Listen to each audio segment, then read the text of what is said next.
जय हिंद, वंदे मातरम। तो यार देखो, नेटवर्क इशू होने की वजह से हम क्लास को रिकॉर्ड कर रहे हैं। ठीक है, लाइव नहीं ले पा रहा हूँ मैं, और नेटवर्क इशू है, मुझे भी वो मजा नहीं आता है। ठीक है, तो हम क्वेश्चंस को सॉल्व करते हैं। 2023 का आपका पेपर है। ठीक है, कुछ क्वेश्चंस हैं जो कि मुझे इंपॉर्टेंट लगे तो मैंने डाले हैं, और previous year questions paper repeat होते हैं। ठीक है, जो एग्रीकल्चर और पशुपालन के हैं, हम 2022 का पेपर भी करेंगे। जितना कोशिश होगा मैं करने की कोशिश करूंगा। 2021 का भी करेंगे। ठीक है, कोशिश मैं पूरी अपनी करूंगा। देन मुझे भी काम होता है, इस वजह से मैं प्रॉपर जो है लाइव नहीं ले पा रहा हूँ। ठीक है, चलो मैं स्टार्ट करते हैं। टेलीग्राम पर ज्वाइन नहीं किया है तो कर लेना। फर्दर आपकी बहुत सारी चीजें होने वाली है, काउंसलिंग रिलेटेड बहुत सारी चीजें। ठीक है, तो ज्वाइन कर लेना इसको। चलो, फर्स्ट आपका क्वेश्चन आपको स्क्रीन पर दिख ही रहा होगा। क्या बोल रहा है क्वेश्चन? क्वेश्चन कह रहा है कि निम्नलिखित में से कौन सा रोगेज अपरिपक्व पौधों को एक वायुरोधी भंडारण कंटेनर में पैक करके और उन्हें किण्वन की अनुमति देकर बनाया जाता है। अच्छा, आपने 2023 का पेपर देखा ही होगा, है ना? आप डाउनलोड करके इसको देख भी सकते हो। 2023 का ये आपका पेपर पड़ा है, आप इसको देख लेना। ठीक है, इसके क्वेश्चंस है, बहुत इंपॉर्टेंट ये पेपर था 2023 का। और एजी 123 ग्रुप का पेपर है, क्वेश्चन रिपीट होते हैं, मैं फिर बता दूं। ठीक है, चलो तो हम लगाते हैं। तो इसमें क्या बोल रहा है? वायुरोधी कंटेनर और वायुरोधी भंडारण कंटेनर में पैक करके और उन्हें किण्वन की अनुमति देकर बनाया जाता है। विच of the following roughage is made by packing immature plants in a airtight storage container and allowing then for fermented। यानी किण्वन से बनता है, तो आप समझ जाओ ऑप्शन में क्या क्या दे रखा है। साइलेज भी दे रखा है, सूखी घास भी दे रखा है, स्ट्रॉ और हॉल्स भी दे रखा है। और ऑप्शंस आपके सामने हैं। केवल ए होगा आंसर, या केवल ओनली बी होगा, या both A and B, both A and C? तो देखो, राइट आंसर आपको सभी को पता है, silage is a correct answer. ठीक है, क्योंकि आपको पता है साइलेज ही एक ऐसा जो है चारा है, इसको पशु का आचार कह लो या कुछ भी कह लो, जो कि एक तो फर्मल्टेज यानी किण्वन से बनाया जाता है। आपने देखा ही होगा। ठीक है, ये बनता है चारा साइलेज, जो कि जब सूखा पड़ता है या घास नहीं होती उस टाइम पे हम पशु को इसको खिला सकते हैं। बहुत इंपॉर्टेंट है एग्जाम्स के पॉइंट ऑफ व्यू से। मैं इस पे लगाऊंगा 3 स्टार। इसको आपको एक बार पढ़ के जाना है, और अभी इसको पढ़ लेना एक बार, अब भी इसको पढ़ लेना। नमी परसेंट कितना होता है, फर्मल्टिन कैसा होता है, और बहुत अच्छी साइलेज का पीएच कहता हो पीएच कैसा होता है, गुड साइलेज का पीएच कैसा होता है, खराब साइलेज का पीएच कैसा होता है, ये चार्ट अपने दिमाग में रख के जाना एग्जाम में। ठीक है, चलो नेक्स्ट क्वेश्चन नंबर 2।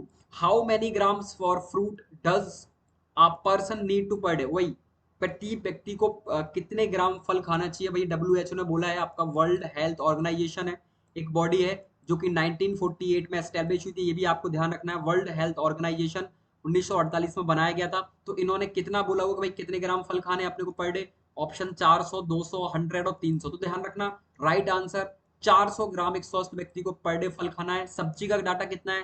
तो एक स्वस्थ व्यक्ति को लगभग 250 से 300 ग्राम पर डे यहाँ पे वेजिटेबल खाना है, यानी सब्जी खाना है। ठीक है, ये दोनों फैक्ट्स आपको बिल्कुल अपने माइंड में रखने हैं। सब्जी 250 से 300 ग्राम, फ्रूट लगभग 400 ग्राम। ठीक है, चलो ये आपको पता है डब्ल्यूएचओ वो सारी चीजें। चलो question number 3। The chemical components of fat in creams. भाई मलाई मोस्ट इंपोर्टेंट, दूध, दही, पनीर, मावा, रबड़ी, छेना, वेरी वेरी इंपोर्टेंट। इन पे स्टार लगा लो, इनको अभी रिवीजन करके जाना। ठीक है, जो बता रहा हूँ फटाफट हो जाएगा रिवीजन, टाइम नहीं लगेगा। The chemical components of fat percentage in cream, यानी मलाई में बसा का प्रतिशत की रासायनिक संरचना कितनी होती है? तो बताओ कितना होगा फैट? तो लगभग लगभग 25 से 60% के आसपास अपने को फैट देखने को मिलता है, यानी राइट जो आंसर है वो आपका ये होगा मलाई में।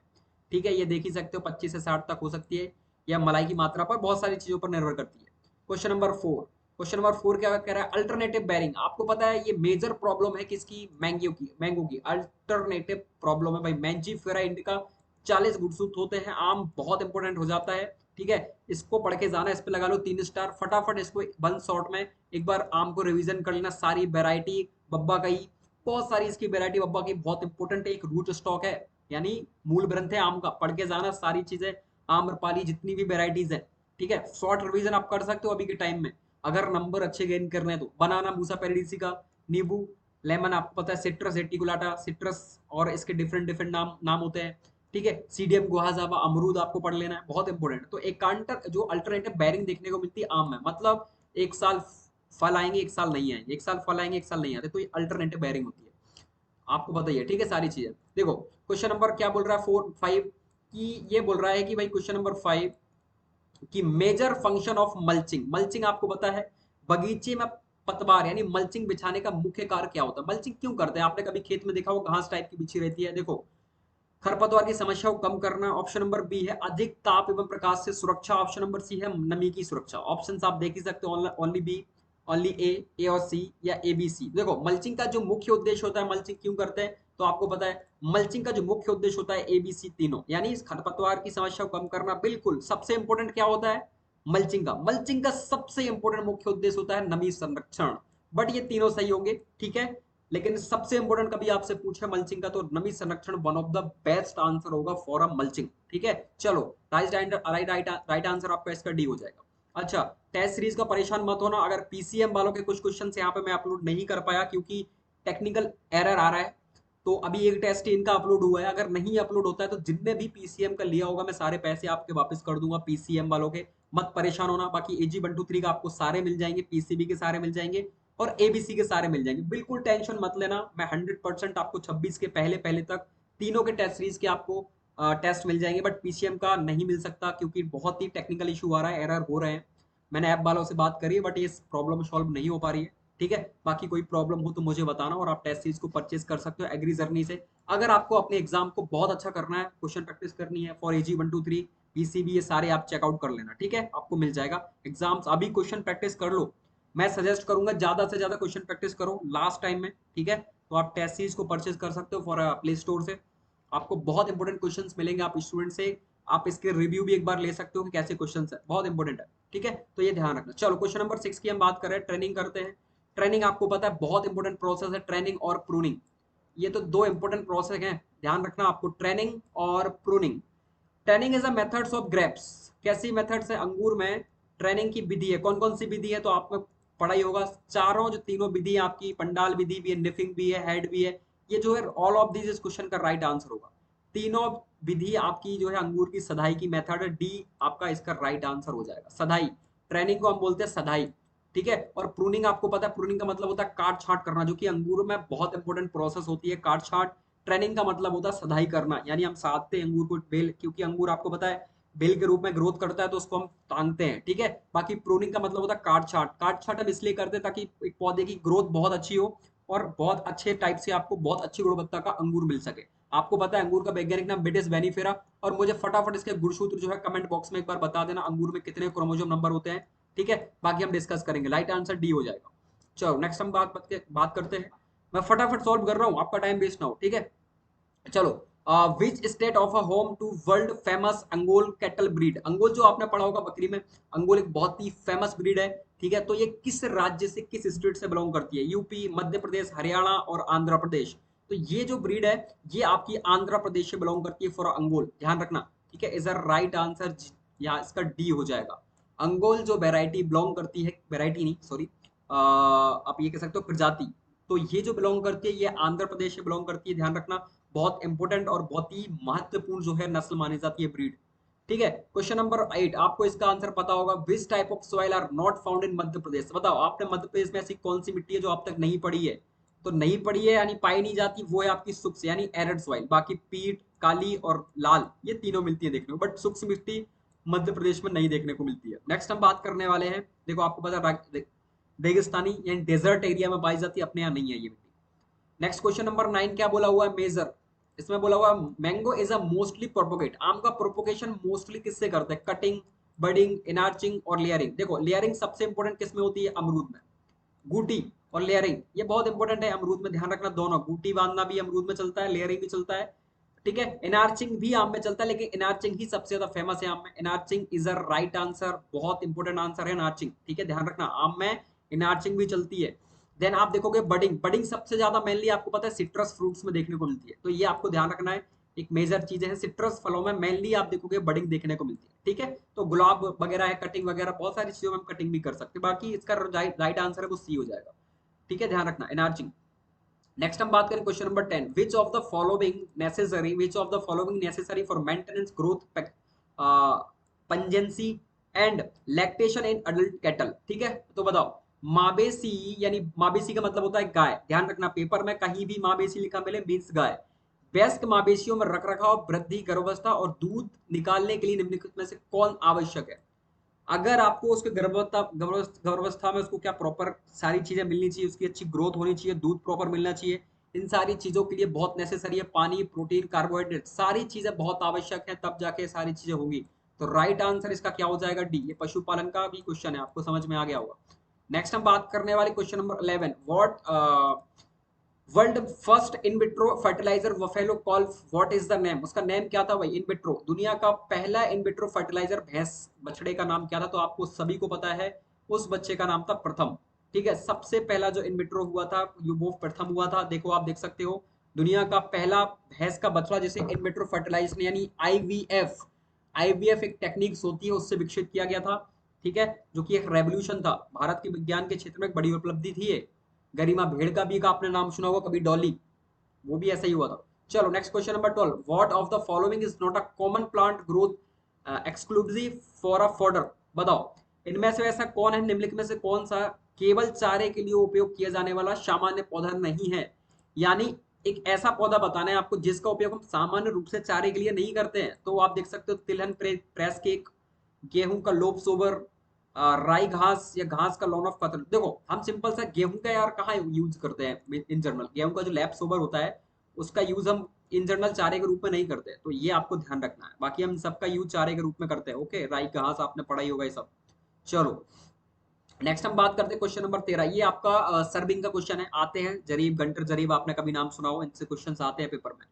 Largest length of line prepare during serving, यानी भू सर्वेक्षण के समय सबसे लंबी रेखा बनाई जाती है। तो वो जो सबसे लंबी रेखा बनती है वो बनती है किससे? बेस लाइन से, आधार लाइन से सबसे लंबी रेखा बनती है। ये आपको ध्यान रखना है। ठीक है, ये कुछ इंपोर्टेंट फैक्ट्स हैं। चलो नेक्स्ट हम बात करते हैं कोई डॉली, जस्ट मैंने बात किया था, दुनिया में दूसरा भैंस यहाँ पे बफेलो, यानी what is the name of world second buffalo calf? जो कॉल्फ था उसका नाम था गरिमा। ठीक है, और ये डॉली जो भेड़ का था, आपको ध्यान रखना है, ये दूसरा था गरिमा। ओके, तो ये भी आईवीएफ टेक्निक से ही पैदा हुआ था, सबसे पहला था प्रथम, दूसरा है गरिमा। ओके, ध्यान रखना है। नेक्स्ट हम बात करने वाले question number 15, butter is a principally composed of milk. ये जो डेडेस है इनमें खाली में भरना है अपने को। तो मक्खन मुख्य रूप से दूध, बसा, नमी, शुगर और मलाई, किस किस से बनता है मक्खन? ये सिंपल सा क्वेश्चन है। तो क्वेश्चन नंबर जो 15 है, इसका राइट जो आंसर हो जाएगा वो क्या हो जाएगा? यहाँ पे आप देखोगे, यहाँ पे जो राइट आंसर है fat, moisture, salt and curd, यानी बसा, नमी, नमक, दही। यहाँ पे क्या क्या चाहिए? यहाँ पे चाहिए बसा, नमी, नमक और दही से बना होता है मक्खन। ठीक है, तो सी आपका इसका राइट आंसर हो जाएगा। नेक्स्ट हम बात करें question number 16, what is the not advantage for crop rotation? Crop rotation का इनमें से कौन सा एक लाभ नहीं है? ऑप्शंस आप देखो, क्रॉप रोटेशन आपको पता है, फसल चक्र, हम पढ़ते हैं फसल चक्र के बारे में बहुत अच्छे से, आपको इन चीजों के बारे में पता होगा एग्रोनॉमी में। मृदा की उर्वरता में कभी क्या, कभी क्रॉप रोटेशन से मृदा की उर्वरता में कमी आती है? नहीं आती है भाई। फसलों की उपज में वृद्धि, कीट बीमारियों का नियंत्रण, लाभ नहीं है। ऑप्शन नंबर बी है खरपतवारों का नियंत्रण। तो क्वेश्चन नंबर जो 16 इसका राइट आंसर क्या हो जाएगा? Decrease soil fertility. ये तो इसका जो है लाभ नहीं है, ये इसका कोई लाभ नहीं है। ठीक है, तो राइट क्वेश्चन नंबर 16 का ये हो जाएगा। नेक्स्ट क्वेश्चन नंबर यहाँ पे 17, भाई एसएनएफ पूछा हुआ है अपने से, सॉलिड नॉट फैट, इसका पूर्ण जो है नाम आपने पढ़ा होगा, टोटल सॉल्ट, टीडीएन, एसएनएफ, ये सारी चीजें इनके नाम याद रखने हैं, तो वो होता है टोटल नॉट फैट। ठीक है, इसका जो राइट आंसर है वो हो जाएगा सी। नेक्स्ट हम बात करें question number 18, who given by information, ये चारों आपको पढ़ना है, इनकी सने याद करनी है, इनके फुल फॉर्म याद करने हैं। Who given information regarding agricultural and processed food export in India, यानी भारत में कृषि एवं प्रसंस्करण खाद्य उत्पाद निर्भरता संबंधी जानकारी कौन प्रदान करता है? तो भाई वो प्रदान करता है एनएचबी। ठीक है, प्रोसेसिंग यानी हॉर्टिकल्चर से रिलेटेड है, तो एनएचबी नेशनल हॉर्टिकल्चर बोर्ड है, बहुत इंपॉर्टेंट है। ये इसका जो हेड क्वार्टर है आप लिख लो एचक्यू, जो इसका हेड क्वार्टर है वो गुड़गांव हरियाणा में है। कहाँ पे है? गुड़गांव हरियाणा में इसका हेड क्वार्टर है। ओके, और ये आपको ध्यान रखना है, गुड़गांव हरियाणा में इसका हेड क्वार्टर है। बहुत इंपॉर्टेंट फैक्ट है ये अपने एग्जाम्स के पॉइंट ऑफ व्यू से। बाकी आपको नाबार्ड का मैंने ऑलरेडी बताया था कि ये 12 जुलाई 1982 को स्टैब्लिश हुआ था, मुंबई में इसका हेड क्वार्टर है। आईसीआर 1929 को, 12 जुलाई 1929 को आईसीआर स्टैब्लिश हुआ था। ठीक है, एपीडा का मैंने बताया था, ये कमेंट बॉक्स में आपको इसका पिन करना है, फटाफट मुझे इसका लिख देना, मैंने कल आपको इसके बारे में बताया था। देन एनएचबी जो स्टैब्लिश हुआ था 1984 में, एनएचबी स्टैब्लिश हुआ था, ये आपको ध्यान रखना है, national horticulture board, headquarter Gurgaon Haryana. Next हम बात करें क्वेश्चन नंबर यहाँ पे 19 नंबर, बटलिंग के समय शक्कर सिरप की आदर्श संगता क्या होती है? बताओ, सघनता पूछी हुई है। During bottling the optimum concentrate for a sugar syrup, ये बॉटलिंग बॉटलिंग मतलब हम करते हैं ना, बॉटल में सिरप भरते हैं, वो पूछ रहा है। तो उस टाइम पे जो कंसंट्रेट होता है ना, वो लगभग हम रखते हैं यहाँ पे 25 से 50% के आसपास वो कंसंट्रेट रखा जाता है। सी आपका राइट आंसर है। नेक्स्ट हम बात करेंगे व्यावसायिक मक्खन में बसा प्रतिशत। भाई व्यावसायिक जो हम मेनली क्या करते हैं, फैट परसेंटेज इन कमीशनल बटर, बताओ व्यावसायिक जो मक्खन होता है इसमें फैट का परसेंटेज कितना होता है? तो व्यावसायिक मक्खन में जो फैट का परसेंटेज होता है अप्रोक्सीमेटली आपका लगभग लगभग 80% के आसपास यहाँ पे जो है फैट परसेंटेज चला जाता है। ये आपको इसका ध्यान रखना है, ठीक है। क्या हुआ? नहीं, नहीं लाइव नहीं है, लाइव नहीं है। What of the feed cows after calving, यानी ब्याने के बाद गाय को क्या खिलाना चाहिए? तो देखो ब्याने के बाद गाय को क्या खिलाएं, ब्याने के बाद गाय को क्या खिलाएं? Meat and bone meals, feed carbohydrate and rich fodder, oil seed press cake, या हरा मक्का। बताओ आप लोग क्या खिलाओगे? इसका आंसर आपको कमेंट में बताना, फटाफट इसका आंसर मुझे कमेंट बॉक्स में बता देना। क्या खिलाओगे आप एक ब्यानी, गाय ब्याई उसको क्या खिलाओगे? नेक्स्ट हम बात करें क्वेश्चन नंबर 22। आर्थिक कारणों से निम्नलिखित में से किसका उपयोग पहले की तुलना में कम बार पशु आहार के रूप में किया जाता है? ये क्वेश्चन थोड़ा डिफिकल्ट है, मतलब इजी है अगर आप समझ जाओ तो। For economics reason which of the following is the ऐसा animal feed less frequently than in past. देखो ये मेनली ऐसा है, आर्थिक कारणों की कमी की वजह से हम क्या करते थे, जो है पहले हम खिलाया करते थे, अभी तो खैर प्रॉब्लम है, तो हम क्या करते थे, हम रूट जो क्रॉप होती है वो खिलाया करते थे, जिसका अब फिलहाल में जो है कम प्रयोग किया जाता है रूट क्रॉप का, ठीक है। ये जो है पहले पशुओं को हम खिलाया करते थे, पास्ट में पहले हम पशुओं को रूट क्रॉप ही खिलाया करते थे, बट अब इसका उपयोग जो है वर्तमान में बहुत कम हो गया है। हम किस किस का उपयोग करते हैं, सूखी घास का भी करते हैं। उसने बोला है कम बार पशु आहार में, ये आपको यहां से आंसर मिलेगा, कम बार पशु आहार। हम सूखी घास खिलाते हैं, स्ट्रो एस्ट्रो यानी भूसा ये भी खिलाते हैं, साइलेज भी खिलाते हैं, बट हम जो है जड़ वाली फसलें नहीं खिलाते। जड़ वाली फसलों में सलजम, चुकंदर, आलू, बहुत सारी क्रॉप्स हैं, इनको हम खिलाया करते थे, ठीक है। क्वेश्चन नंबर 23, सोलेनम ट्यूबरोसम, सबको पता है कि भाई आलू is a most important. Solanum tuberosum आलू है, सोलेनेसी फैमिलीज में आता है, और ये बहुत इंपॉर्टेंट है भाई एग्जाम के पॉइंट ऑफ व्यू से। आलू आपको याद करके जाना है, वेरी वेरी इंपॉर्टेंट। आलू सारी किस्में याद करके जानी है, ठीक है। चलो नेक्स्ट हम बात कर लेते हैं 24, question number 24, which state has a special internet group. देखो ये क्वेश्चन आउट ऑफ हो जाते हैं, कभी कभी ऐसे क्वेश्चन आउट ऑफ आते हैं, इन पे फोकस नहीं करना है। बेसिकली बता दूं तो ये जो है आंध्र प्रदेश को मिला हुआ था उस टाइम पे, ये ई गवर्नेंस के क्षेत्र में मिलता है। ये बिल्कुल ही अलग क्वेश्चन था, मतलब ऐसा था कि स्टूडेंट्स को थोड़ा परेशान ही किया था, तो इसको इतना ध्यान मत रखना। Question number 25, top working age a mostly, मैं क्यों टेस्ट सीरीज में क्वेश्चन आउट ऑफ डालता हूँ, ये टेस्ट सीरीज में मैं क्वेश्चन क्यों आउट ऑफ डाला करता हूँ, इसलिए डाला करता हूँ, मुझे पता है कि हालत क्या है, इसीलिए उस क्वेश्चन को मैं डालता हूँ, ठीक है। Top working is a mostly use for resonance, यानी पुनर्जीवीकरण हेतु शीर्ष उपरोपण। देखो आप देखोगे एक पौधा है पुराना, पुराने पौधे पर हम क्या करते हैं, नई जो है कलम को रोपते हैं शीर्ष पर, वो कहलाता है शीर्ष उपरोपण। मतलब पुराने पौधे को नया जीवन मिल रहा है, वो कहलाता है टॉप वर्किंग। वो हम किस में करते हैं मेनली, तो आपको बहुत अच्छे से पता है ये जो रेजोनेंस की प्रक्रिया है, ये हम बहुत मोस्टली जो है मैंजीफेरा इंडिका में करते हैं, आम में, ठीक है, क्योंकि आम बहुत इंपॉर्टेंट है। शीर्ष उपरोपण यानी टॉप वर्किंग हम मेनली इसमें ही करते हैं, ठीक है। अनार का मुझे गुणसूत्र बताना कितना होता है, फटाफट कमेंट बॉक्स में। 26, what is the minimum percentage of SNF solid not fat in buffalo milk? तो आपको पता है 9 के आसपास होता है, सी इसका राइट आंसर हो जाएगा बफेलो में। देन आप देखोगे क्वेश्चन नंबर 27, मजा तो आ रहा है ना? देखो मैं डिटेल में भी थोड़ा थोड़ा बता रहा हूँ, और हम फास्ट क्वेश्चन सॉल्व भी कर रहे हैं क्योंकि क्वेश्चन बहुत है। जैसा कि हम जानते हैं दूध का उत्पादन मादा बछड़ा द्वारा किया जाता है, बिल्कुल करते हैं। दूध देने वाली मादा केल का प्रतिनिधित्व करने के लिए इस्तेमाल किया जाने वाला दूसरा नाम क्या है? बताओ दूसरा नाम ये है मिल्च, मिल्च एनिमल। भाई दूध देने वाला पशु है, दूध देने वाले पशु को हम क्या बोलेंगे, मिल्च एनिमल बोलेंगे, सिंपल सा है, ध्यान रखना, ठीक है। उसने बोला हुआ है ना दूध उत्पादन मादा, दूध उत्पादन मादा मतलब मिल्च एनिमल। क्वेश्चन नंबर 26 का सी आंसर, ठीक है। ये तो भड़काने के लिए, आपको भड़काने के लिए मीन्स कि आपको कंफ्यूज करने के लिए कैले एले लिख देते हैं ये, तो ध्यान मत देना। क्वेश्चन नंबर 28, किन्नो, किन्नो एक प्रमुख जाति है किसकी? आपने पढ़ी हो किन्नो की संतरा मैंड्रिन, ठीक है। संतरा आपको पता है इसका उत्पत्ति स्थान है चाइना। संतरा गुणसूत्र कितने होते हैं कमेंट बॉक्स में मुझे बताना आप लोग, ठीक है। चलो नेक्स्ट क्वेश्चन नंबर 20, पंजीनेस यानी तीखापन। तीखापन मेनली किसके कारण होता है मिर्च में? तो आपको पता है भाई तीखापन कैप्सिसिन के कारण मेनली तीखापन देखने को मिलता है। और ये तो आपको पता है ककड़ी वगैरह जो कुकुरबिटेसी फैमिली होती है कुकुरमिन उसमें पाया जाता है, एलाइल प्रोपाइल डाइल सल्फाइड प्याज में देखने को मिलता है, थाइमिन आपको पता ही है, ठीक है, बेसिक सी चीजें हैं ये। नेक्स्ट हम बात करें क्वेश्चन नंबर 30। देखो ये थोड़ा सा आपसे पूछा हुआ एवरेज, गाय कोई भी हो मैक्सिमम गाय का जीवन काल एक जैसा होता है। The average life span of Tharparkar, Tharparkar जो गाय है डेजर्ट की है, राजस्थान की, इसको डेजर्ट ब्रीड भी कहते हैं। तो इसकी ऑन एज एवरेज 25 ईयर्स है, और सभी की इतनी होती है लगभग लगभग। C is the right answer.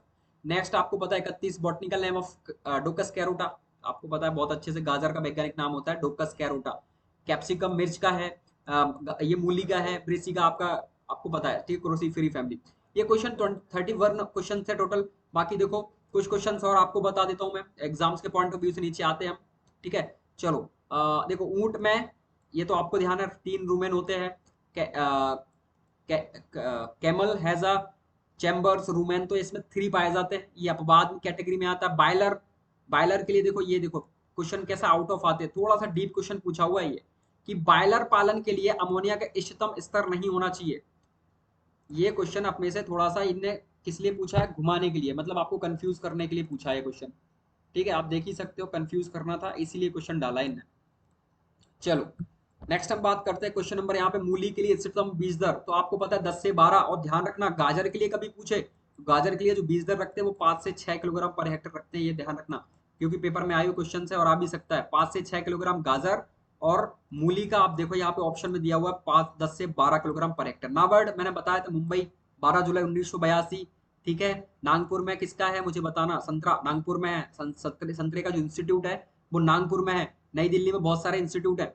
तिल प्लस बाजरा, परती, परती का मतलब होता है यहाँ पे खाली, फैलो, परती का मतलब होता है खाली जमीन, हम इसको कभी नहीं गिनते परती परती। तो ये जो मिश्रित का उदाहरण है, परती जमीन है, कोई क्रॉप है नहीं, तो ये मिश्रित क्रॉप का एग्जाम्पल आ जाता है, ये भी ध्यान रखना आप, ठीक है। मैं ऐसे क्वेश्चन सॉल्व करा देता हूँ, देन 2021 का पेपर में अलग तरीके से हम सॉल्व करेंगे, ठीक है। बहुत जल्द हम वीडियो ही डालेंगे, हम बेसिकली अब लाइव मुश्किल है जो ले पाऊं मैं।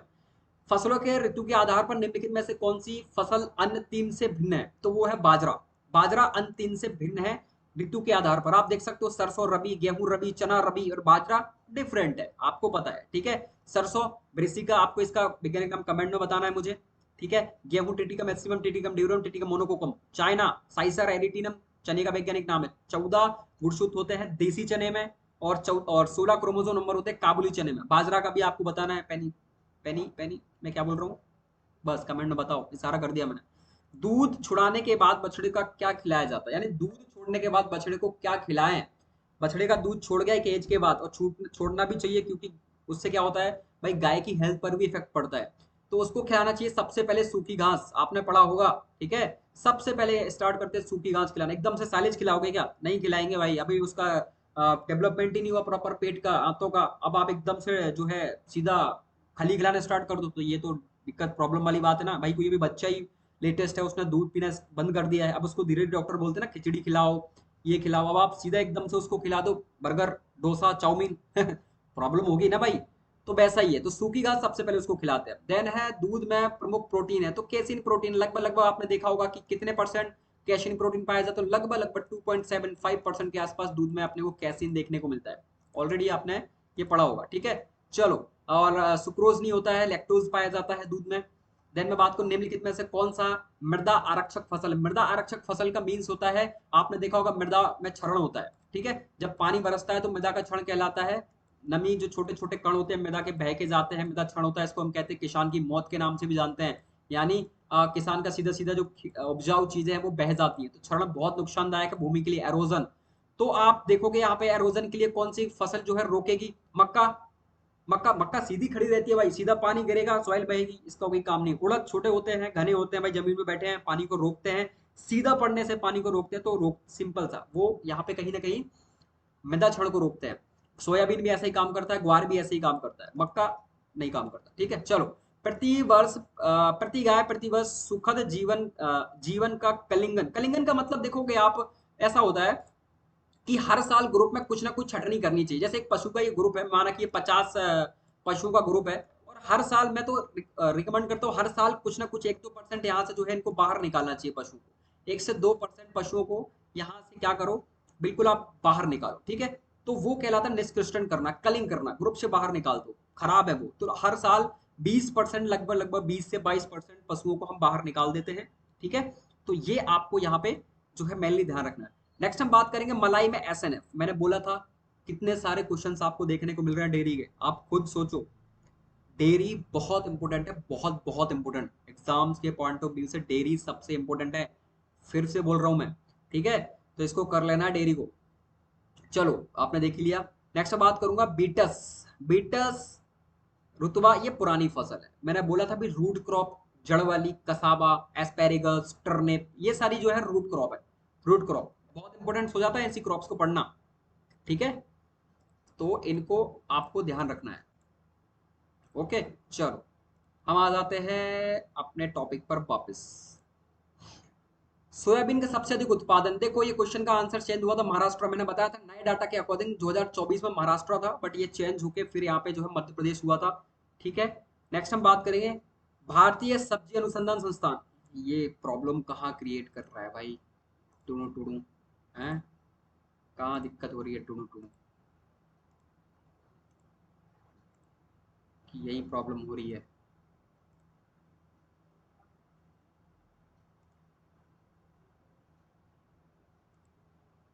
चलो हम और सॉल्व करते हैं। देखो, अन्नकलेश्वर किसकी विख्यात नस्ल है? अन्नकलेश्वर आपको पता है मुर्गी की बहुत ही फेमस नस्ल है अन्नकलेश्वर, है ना, और बहुत इंपोर्टेंट है फॉर इसकी बहुत सारी नस्लें हैं भाई मुर्गी की, ध्यान से पढ़ना। अन्नकलेश्वर बहुत इंपोर्टेंट नस्ल है मुर्गी की और देसी नस्ल है ये। ठीक है, इसका उत्पत्ति स्थान में भी अन्नकलेश्वर का या तो आंध्र प्रदेश है या यहाँ पे हो सकता है उड़ीसा। ठीक है, मैं कंफ्यूजन में हूँ, एक बार आप इसको रीचेक कर लेना, चेकआउट कर लेना अन्नकलेश्वर। ठीक है, बहुत इंपॉर्टेंट है और ये एग्जाम्स के पॉइंट ऑफ व्यू से देख लेना कहाँ से है। राष्ट्रीय कृषि विपणन संस्थान जयपुर, हम बात कर रहे थे, हमने इसके बारे में बात भी करी थी, national institute of agriculture marketing विपणन के लिए जयपुर में स्थित है। इसका बहुत ध्यान रखना है, मैं बार बार बोल रहा हूँ आपसे, पेपर में पूछता है, आउट ऑफ क्वेश्चन आते हैं। देखो, बदक की चोंच को कहा जाता है बिल कहते हैं। सिंचाई जल के साथ घुलनशील उर्वरकों के प्रयोग को कहते हैं, क्या कहते हैं? फर्टिगेशन, हम पढ़ चुके हैं। टपक सिंचाई हो ही नहीं सकता, पर फिर भी स्टूडेंट लगा। अब बताओ इसने कितना तेज दिमाग चलाया, जिसका भी पेपर था। अब कैमिगेशन, मेरे भाई जब तुमने कैमिगेशन पढ़ा नहीं है तो फर्टिगेशन चूज करना था ना, एप्लीकेशन ऑफ लिक्विड फर्टिलाइजर। ठीक है, नेक्स्ट आप देखोगे पूषा केसर किस प्रजाति का है? पूषा केसर गाजर की बहुत इंपॉर्टेंट बेस्ट वेराइटी है। नेक्स्ट आप देखोगे यहाँ पे क्वेश्चन नंबर पूछा हुआ है कि आप देखोगे ये जो क्वेश्चन है यहाँ पे क्या पूछा हुआ है इसमें, देखो ये आप ऊपर आओगे, एक ही खेत में दो या दो से अधिक बीजों को मिलाकर बोना क्या कहलाता है? भाई मिश्रित, एक फसल के दो बीज मिलाओगे तो वही मिश्रित है। इंटरक्रॉपिंग हो नहीं सकता, क्रॉप रोटेशन हो नहीं सकता, ऐसे ऑप्शंस को छांट के अलग करो। पीहा बैक्टीरिया, देखो ये तो गलत था, इसको क्वेश्चंस को ही कैंसिल कर दिया, इस क्वेश्चंस को भी कैंसिल कर दिया। ठीक है, नेक्स्ट आप देखोगे एक सामान्य रसोई 250 200 से 250 मीटर स्क्वायर जमीन लगती है एक रसोई के लिए। रसोई मतलब घर में अगर आप एक गार्डन तैयार कर रहे हो तो वो 200 से 250। ठीक है, नेक्स्ट आप देखोगे दूध से कितना मतलब थोड़ा सा लेंथी क्वेश्चन पूछा हुआ है। क्या पूछा हुआ? लेंथी मींस ऐसा कि दूध एक मिश्रित रासायनिक पदार्थ है जिसमें वसा डॉट डॉट डॉट और डॉट डॉट डॉट वही। तो देखो एमल्शन यानी पायस, प्रोटीन और कुछ खनिज कोलाइड। अगर आपने पढ़ा है तो आपको पता है कि दूध एमल्सिफाइन, अगर आपने यहाँ पे अगर केसिन को पढ़ा है, केसिन एक प्रोटीन है, उसके अंदर आपका एमल्सिफिकेशन यानी पायस पाया जाता है, पढ़ा है तो ये आंसर करोगे ऐसे क्वेश्चंस, अन्यथा आप तुक्का लगाने वाले हो। ठीक है, तो मैं बार बार क्यों बोल रहा हूँ, डेयरी डेयरी डेयरी बहुत इंपॉर्टेंट है। मुर्गी पालन संगठन के निम्नलिखित में से कौन सा पहला स्टॉक है? स्टॉक मतलब आपको पता है इनमें ब्रीडिंग करवाते हैं। ठीक है, इसके अलग अलग ब्रीडिंग के मेथड्स होते हैं मुर्गी पालन में। ठीक है, हर्ड है तो इसमें प्योर लाइन जो है बहुत इंपॉर्टेंट है। ठीक है, pure line is a most important. Next आप देखोगे, देखो फिर से क्वेश्चन दूध से आया। दूध मैं क्यों बोल रहा हूँ, कुछ पढ़ो नहीं पढ़ो पर दूध तो पढ़ के जाना पड़ेगा मेरे भाई। निम्नलिखित में से किस विधि का प्रयोग आमतौर पर बाजार में वितरित पैक दूध को पाश्चुरीकृत करने के लिए यूज किया जाता है? STST। ठीक है, STST आपको पता है इसका यूज करते हैं। नेक्स्ट क्वेश्चन देखो, एक और दूध से पूछा ना, पूछा ना मेरे भाई, दूध तो उसका फेवरेट है पीईटी वालों का। कैसीन को जमाकर, कैसीन एक प्रोटीन है, वो लिखेंगे अलग, तो आपको हिंदी में इंग्लिश में एक बार चेकआउट करना है पेपर को। कैसीन को जमाकर दही से बना एक उत्पाद रेनेट है या इसी तरह के एंजाइम को मदद से जोड़ा जाता है। अतिरिक्त सूक्ष्म जीवों द्वारा उत्पन्न लैक्टिक एसिड को, लैक्टिक एसिड की उपस्थिति में बनाया जाता है, जिससे नमी के हिस्से को काटने, पकाने और दबाने हटा दिया, जैसे एक सांचे में आकार दिया जाता है और फिर उसे उपयुक्त तापमान और आर्द्रता पर कुछ समय के लिए पकड़ कर रखा जाता है। क्या कहलाता है? चीज कहलाता है। ठीक है, चीज यानी वही आपको पता है पनीर वही कहलाता है, ठीक है। पढ़ के जाना, चटर पनीर, ये स्टेबल पनीर, ये सारी चीजें। और इसमें एक और क्वेश्चन आ गया भाई, देखो, अनुत्पादक बगीचे को पुनः उत्पादक बनाया जा सकता है। ये बगीचा है भाई, पुराना आपका बगीचा है, उसको कैसे उत्पादक बनाओगे? प्रॉपर न्यूट्रेंट दोगे, प्रॉपर सिंचाई अपनाओगे, काट छाट करोगे, मैंने बताया था प्रूनिंग, कोई टॉप वर्किंग कर दे, ठीक है, प्रॉपर इरिगेशन एंड ड्रेनेज, बिल्कुल हम उसको नए तरीके से बना सकते हैं। कौन से पौधे नवोदित प्रसार का उपयोग करता है? नवोदित, आप देख सकते हो व्हाट इज द बडिंग। अब आपने हिंदी में आप पेपर को सॉल्व कर रहे हो, आप पढ़ो यार नवोदित क्या होता है, क्या होता है, व्हाट इज दिस नवोदित। लेकिन आपको पेपर को एक बार इंग्लिश में चेक करना है, वही ऑप्शन रहेगा हिंदी और इंग्लिश का। अब फिर आपको देखना, अरे भाई ये तो बडिंग की बात कर रहा है यार, what is the plant use of budding propagation, budding. काला गोंद प्रबुद्ध आपने नहीं पढ़े, एस एस आपने अगर पढ़ा होगा भी, प्रबुद्ध एस मतलब होती है राख, ठीक है, और होती है गोल्डन चैन। पर प्रबुद्ध यहाँ पे अलग पूछा हुआ है, नवोदित प्रसार का उपयोग है, तो दिए गए विकल्प सभी सही है, ठीक है। ये क्वेश्चन थोड़ा सा अलग हो गया है। हम मेनली प्लांट के प्रोपोगेशन में हम किसका यूज कर सकते हैं वो पूछा हुआ है ना। आपको पता है जब हम प्लांट को न्यूट्रेंट करते हैं तो उनको प्रोपोगेट करने के लिए बहुत सारी चीजें हैं, प्रोपोगेशन के लिए लगता है, जो कि हम काला गोंद का भी यूज करते हैं, एस का भी यूज करते हैं, गोल्डन चैन का भी यूज करते हैं, तो ये सारी चीजें, ठीक है। बाग में पाला और निम्न ताप नियंत्रण किया जाता है, तो धुआं, धुआं में आपका आवरण वगैरह, सिंचाई उपयोग, तो बी और सी, ठीक है। यानी धुएं में आवरण और सिंचाई, बाग में पाला, ये सारी चीजें थोड़ा सा टफ है, मतलब इजी है आप देखोगे तो। कन्वेंशनल हेचिंग ऑपरेशन का अंतिम चरण क्या है? टीकाकरण। हेचिंग में सबसे इंपॉर्टेंट ही टीकाकरण है भाई, क्योंकि बीमारियां लगती हैं, रानीखेत जैसी बीमारियां आती हैं। फिर डेयरी आ गई, देखो डेयरी गाय को अधिकतम उत्पादन लेने के लिए तो वही कैंसिल कर दिया इस क्वेश्चन को, बट टेम्परेचर एवरेज रखते हैं हम वही अपना, ठीक है। उत्पादन लेना है तो 15 के आसपास। दूध की संरचना को प्रभावित करता है, तो पर्यावरण, सारी ये सारी चीजें बिल्कुल प्रभावित करता है।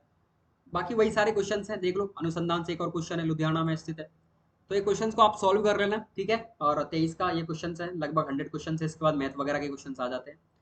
बाकी मैं 2024 23 22 का पेपर सॉल्व करके आपको भेज दूंगा। बाकी हम मिलते हैं नेक्स्ट अपडेट के साथ। Bye bye, tata and take care, और जय हिंद, जय भारत, वंदे मातरम।